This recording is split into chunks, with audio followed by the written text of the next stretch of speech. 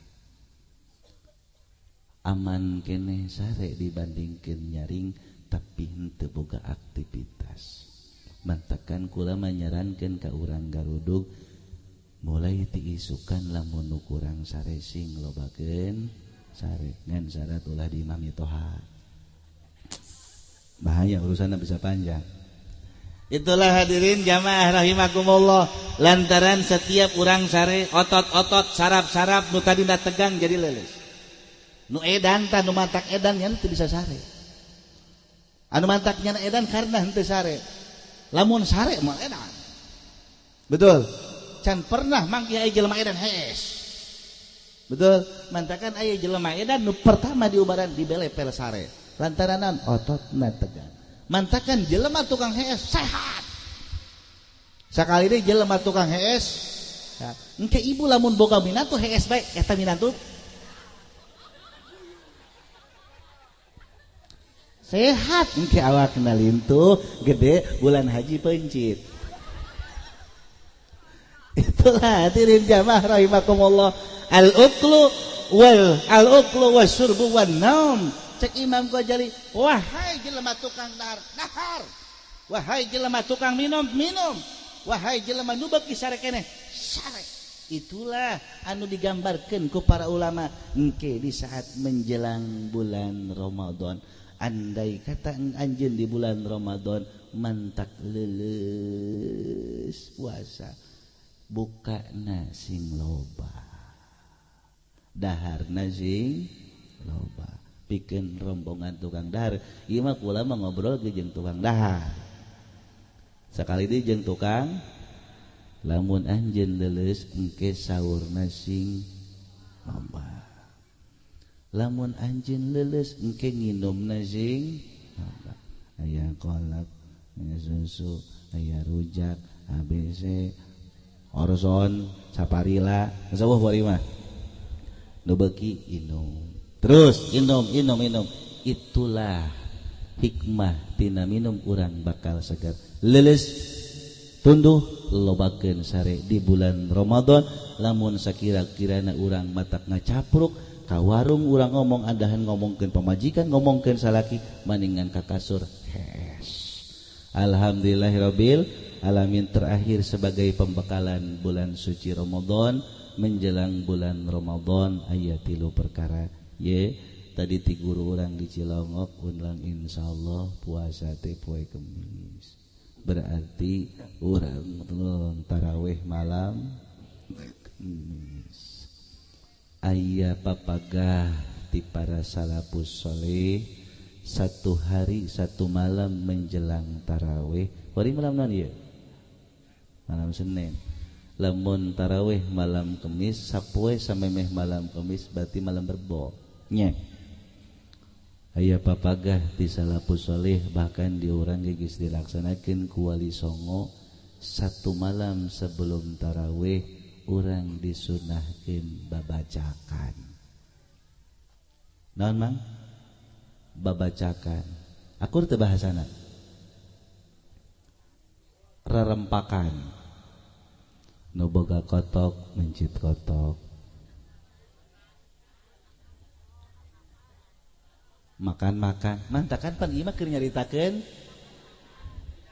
nahar kali dia keur nyaritakeun dahar 1 malam sebelum malam tarawih urang dimuakadkeun rerempakan nu boga kotok mampuna mencit kotok mencit kotok rerempakan teu boga kotok ulah embe atuh gedean tah mah mencit bandeng henteu boga bandeng teri henteu boga teri rebon henteu boga rebon iyalah nu dipagahkeun ku salafus saleh tapi mantakan bid endog diihtilafkeun apakah berjawa atau tidak berjawa nu terpenting adalah anu bernyawa. Saha anu diajak babacakan? Anak, pamajikan, leuwih keneh tatangga, dulur baraya, kabeh ajakan. Mantakan kurang sok diaplikasikeun nyaeta malam munggah di urang masuk ngayakeun ngariung akur. Akur itulah meureun anu dimaksud di dinya teh. Hadirin jamaah rahimakumullah, apa hikmah tina eta? Sebab setiap ruh nu kaluar dipakai membacakan sebelum datang bulan Ramadan, diniatan menyambut bulan Ramadan, ngagungkeun bulan Ramadan, maka roh eta bakal diwadahan dina hiji wadah anu hejo keketeperan lelempangan di surga pikeun nyambut urang sadayana. Alhamdulillahirabbil alamin. Mantakan pusing setan puyang, iblis puyang menjelang bulan Ramadan. Cak iblis teh Gusti atuh kira-kira cenah timang mencit kotok doang piraku dihampura ieu umat Muhammad. Cak Allah cicing sia. Mending Gusti eta mah kotok nu mencit embe mencit sapi. Kos di dia loba nu ekah tadi. Mungkin niatan niat sedekah rawah menyambut bulan Ramadan. Mending Gusti piraku cenah eta mah nu mau ngagoreng rebon doang dihampura. Mending nang meuli mah nang hutang Gusti. Alah, cek Allah pokoknya setiap menyambut bulan Ramadan nyana ngaluarkeun rohna atau anu beroh kabeh dihampura ku Allah Subhanahu wa taala. Alhamdulillahirabbil alamin. Mantakan Bu, mantakan Pak, di dieu mah loba santri malam sebelum bulan Ramadan undang santri. Bacakan mah ngaria bacakan. Ajeun nya sedang mencit sedang ngagebeg sedang ngadahar dinya. Untung santri hiji babajakan mantakan ke nemu encan sedekah rawah dipersilakan sedekah rawah hikmahna gede jasa. Ieu rahmatan lil alamin ti Kangjeng Nabi urang Nabi Muhammad sallallahu alaihi wasallam. Ayat 3 nu geus dicaritakeun hiji, nu dua mah teu kudu diomongkeun. Cukup sakieu banyak. Nu dua hikmahna gede jasa, ganjaranna gede jasa. Tapi lah cukup hiji bae kukula teu kudu diomongkeun nya. Omongkeun ulah. Omongkeun Pak. Ganjaranna gede jasa ieu mah. Omongkeun ulah. Omongkeun. Nu kadua menjelang bulan suci Ramadan disunah muakadkeun kanu boga pamajikan kudu nyalin pakaian pamajikan.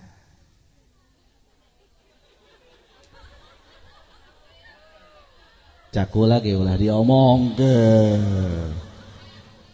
Tuh. Pak RT kabur bae Pak RT. Ajak pamajikan di dia ke pasarna ka mana kasebatan.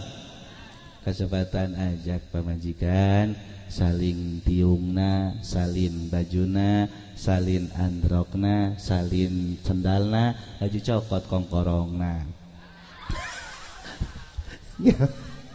Tapi beres tambah salaki pinter kodek kos itu mah. Salin pamajikanana sing rapih tujuanana ngahormat bulan suci Ramadan.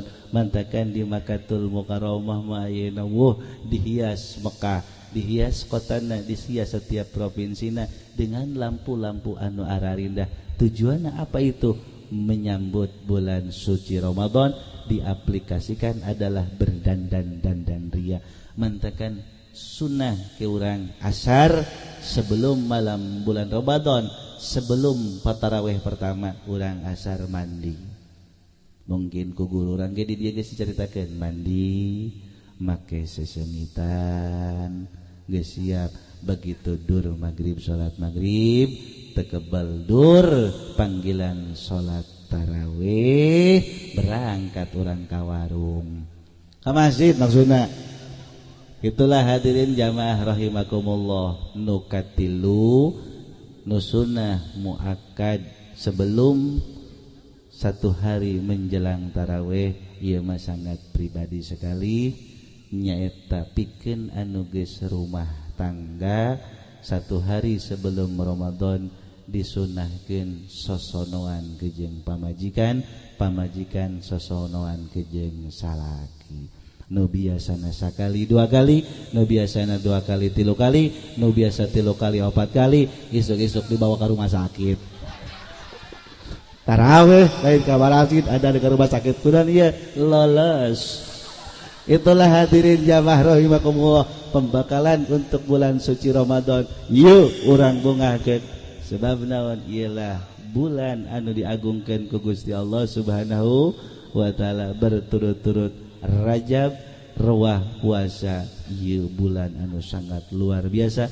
Rajab 70 Rasulullah 700 bulan Ramadan 100.000 ganjarana. Di bulan Rajab Kangjeng Nabi di Isra Mi'rajkeun itu pembukaan awal dari seluruh pembukuan di rawah ku Kangjeng Nabi dipraktekeun diklimakeun di bulan Ramadan. Tah ieu ge urang mudah-mudahan urang sadayana dipanjangkeun umur ku Gusti Allah sehingga urang nyampe ka bulan Ramadan urang bisa ngasaan ibadah anu nikmat di bulan Ramadan. Amin ya Allah ya rabbal alamin. Sakitu tisim kuring hampura tina samudaya kelapatan. Wallahul muwaffiq ila aqwamit thoriq. Wassalamualaikum warahmatullahi wabarakatuh.